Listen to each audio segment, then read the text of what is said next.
नमस्कार, मेरा नाम है सोनिया सिंह और आप देख रहे हैं इमेज टुडे। सुहागिन महिलाओं के सबसे ज्यादा सजने संवरने का जो त्योहार होता है वो होता है करवा चौथ। हर्षोल्लास के साथ हर साल वो मनाती हैं। अपने पति की लंबी उम्र के लिए वो ये व्रत रखती हैं, सजती हैं, संवरती हैं और पूजा आराधना करती हैं ताकि उनके पति पर जो भी कष्ट आए वो दूर हो जाएं। और ये करवा चौथ का जो त्यौहार है वो नज़दीक है, यानी कि 1 नवंबर को करवा चौथ है और सभी महिलाओं के इंतज़ार जो है वो अब खत्म होने को है। अब लेकिन महिलाओं में सबसे ज़्यादा कन्फ्यूज़न इस बात को लेकर होती है, हर बार होती है और इस साल भी है कि आखिरकार शुभ मुहूर्त क्या है पूजा करने का, आखिरकार किस तरीके से हम पूजा करें ताकि कोई भी गड़बड़ी ना हो, क्या क्या चीज़ें अपने उसमें रखें। सारे सवालों के जवाब के लिए हमारे साथ लखनऊ विश्वविद्यालय के ज्योतिर्विज्ञान के ज्योतिषाचार्य अनिल पोरवाल जी हैं। इनसे हम जानेंगे कि किस तरीके से इस बार करवा चौथ पर शुभ मुहूर्त बन रहा है, किस तरीके से उसकी पूजा करें विधि विधान से और क्या महत्व है। हम सभी सवालों के जवाब देते हैं। सर, सबसे पहले इस स्टूडियो में आपका बहुत बहुत स्वागत है। बहुत बहुत धन्यवाद।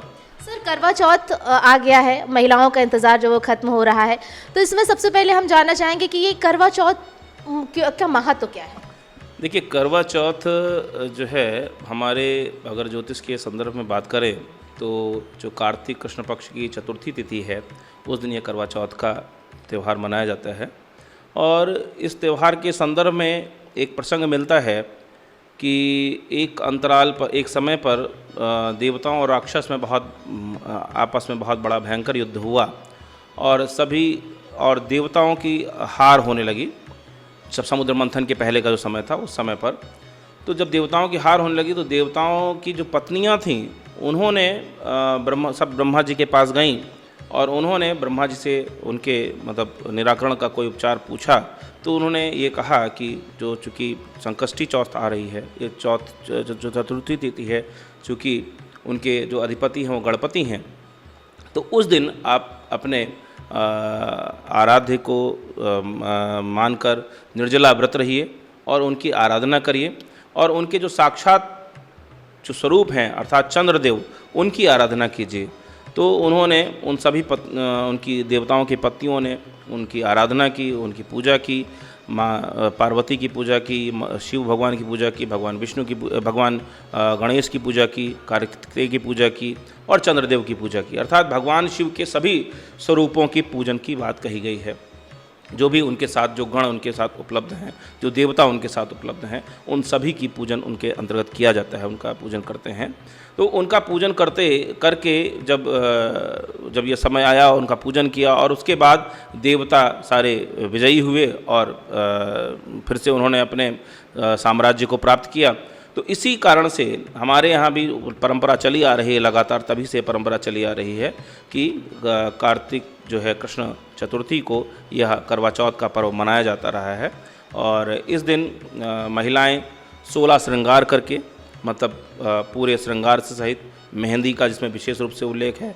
हालांकि कुछ लोग कहते हैं कि मेहंदी की चीज़ें बाद में आई हैं, बाद में परंपरा में जुड़ गई, लेकिन कई बार परंपराएं धीरे धीरे बनते बनते, जिसको हम कहते हैं ना कि संस्कृत होते होते एक संस्कृति का निर्माण हो जाता है, उसी तरीके से धीरे धीरे परंपराएं जुड़कर एक सभ्यता का निर्माण कर देती हैं। तो उसी तरीके से परंपराओं के अंतर्गत मेहंदी या जो और 16 श्रृंगार की चीज़ें हैं वो सभी का श्रृंगार करके भगवान शिव, भगवान गणेश, कार्तिकेय, माँ पार्वती और चंद्रदेव का पूजन हम इसके अंतर्गत करते हैं और चंद्रदेव की आराधना करते हैं। जब चंद्रमा पूर्ण स्वरूप में आ जाता है चतुर्थी के दिन पे, पूर्ण स्वरूप तो नहीं कहा जाएगा, लेकिन जो भी चतुर्थी के दिन का स्वरूप होता है उस स्वरूप में आ जाता है, उस समय हम उनको अर्घ्य देते हैं और सबकी षोडशोपचार से पूजन करते हैं। सर, अब सवाल ये है कि इस बार शुभ मुहूर्त क्या है पूजा करने का।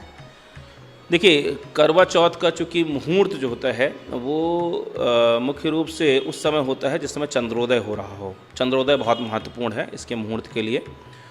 तो चंद्रोदय के लिए कहा जाए तो हम मोटे तौर पे अगर हम समझाने की बात करें तो मुझे लगता है कि आपको भी ज्योतिष का सैद्धांतिक पक्ष समझ में आ जाएगा कि चंद्रोदय के लिए जब सूर्यास्त होता है, आप देखते हैं कि जिस दिन पूर्णिमा होती है उस दिन आप देखेंगे तो सूर्य चंद्रमा दोनों एक सीध पे दिखाई देंगे, 180 डिग्री पर दिखाई देंगे।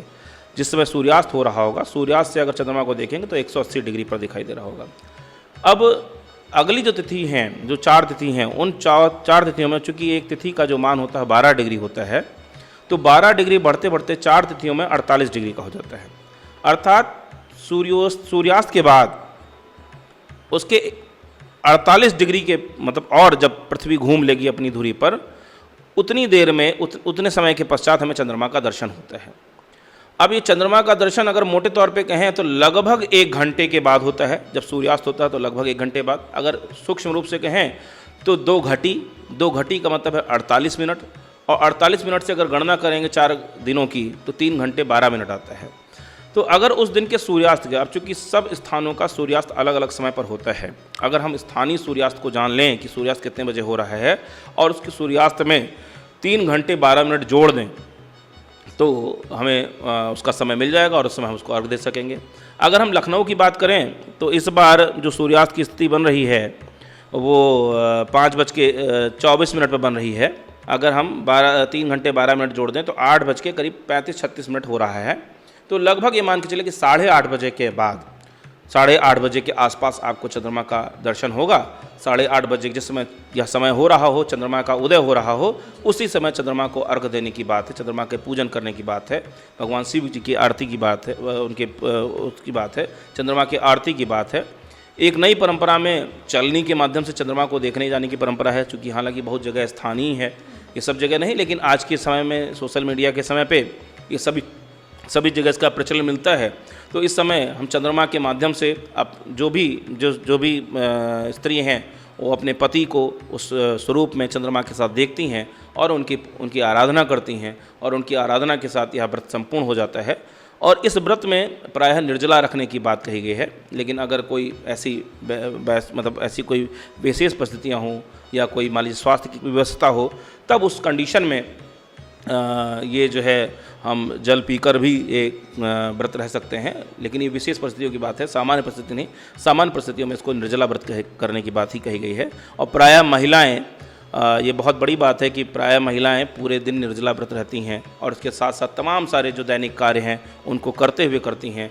तो निश्चित रूप से यह उनके लिए भी पुण्यकारी होता है और उनके परिवार के लिए पुण्यकारी होता है। चूँकि यह सौभाग्य का भी प्रतीक है यह पर्व, और सौभाग्य का प्रतीक होने के नाते और सौभाग्य का जो संबंध है वो विवाहित जो स्त्रियां हैं उनके पति से होता है, इसलिए उसमें पति परमेश्वर की या पति परमेश्वर भी कह सकते हैं, क्योंकि वो ईश्वर का स्वरूप उस दिन होते हैं। तो इसलिए उनकी आराधना करनी चाहिए, उनकी पूजा करनी चाहिए, और साथ साथ चंद्रमा को, जैसे चंद्रमा की कलाएँ बढ़ती हैं वैसे पति की कलाएँ बढ़ती रहें, जीवन में अपनी उन्नति को प्राप्त करे, ऐसी आकांक्षा और इच्छा के साथ, इसी कामना के साथ हमें भगवान शिव की, भगवान कार्तिक की, विष्णु की, इनकी आराधना करनी चाहिए और करवा चौथ के व्रत का अनुपालन करना चाहिए। सर, हमारा आखिरी सवाल आपसे ये है कि बहुत सारे ऐसे शुभ कार्य होते हैं, आजकल का जो ट्रेंड है वो बिल्कुल बदला हुआ है, लोग कैसे भी कपड़े पहन लेते हैं, कलर का बहुत वो विशेष महत्व नहीं रखते, लेकिन ऐसा जैसे कहा गया है कि सफ़ेद और काले कपड़े नहीं पहनने चाहिए, तो क्या ये सच है कि पूजा पाठ में ये सब नहीं पहनने चाहिए? देखिए, हमारे जो शास्त्रीय मान्यताएं हैं उसमें सफ़ेद वस्त्र और कृष्ण वस्त्र को शुभता का प्रतीक नहीं माना गया है। तो जिसमें इसीलिए हमारे यहाँ प्रायः जब कोई विवाह इत्यादि होता है तो उसमें किसी प्रकार का कोई सफ़ेद रंग का या अथवा काले रंग का कोई भी कपड़ा अवॉइड किया जाता है, मतलब उपयोगी नहीं होता, अच्छा नहीं मानाता, शुभ नहीं मानाता, तो इसलिए उसको अवॉइड करना चाहिए। और जिसमें जो रक्त वर्ण है या उससे संबंधित जो भी वर्ण है, चाहे पीला वर्ण हो चाहे रक्त वर्ण हो, ये सब शुभता का प्रतीक है। इसमें रक्त वर्ण सबसे ज़्यादा शुभता का प्रतीक है। जैसे आप देखते हैं कि सिंदूर का रंग, जो सिंदूर का रंग होता है वो सबसे शुभता का प्रतीक है। तो उस मतलब रंग के कपड़ों का इस्तेमाल करना चाहिए, सफ़ेद और काले को त्याज्य करना चाहिए, वो ठीक नहीं होते। बिल्कुल। सर, लास्ट महिलाओं के लिए क्या मैसेज है, किस तरीके से वो अपना ये व्रत पूरा करें? देखिए, निश्चित रूप से आप इस व्रत को रहते हुए अपने पति के संदर्भ में तो व्रत रहते ही रहते हैं, और साथ में चूँकि हम जैसे शिव परिवार, पूरे संपूर्ण शिव परिवार की इसमें पूजन करते हैं, तो संपूर्ण शिव परिवार जैसा शिव परिवार एक तरीके से सौभाग्यशाली है, उसमें तमाम सारी विपरीत परिस्थितियों के बावजूद भी सभी एक जैसे समान रूप में रहते हैं। जैसे आप देखते हैं कि शिव का जो मतलब शिव जिनको धारण करते हैं वो सर्प हैं, और जो गणपति हैं उनका जो वाहन है वो मूषक है, जो विरोधाभासी हैं फिर भी उनको धारण किए हुए हैं।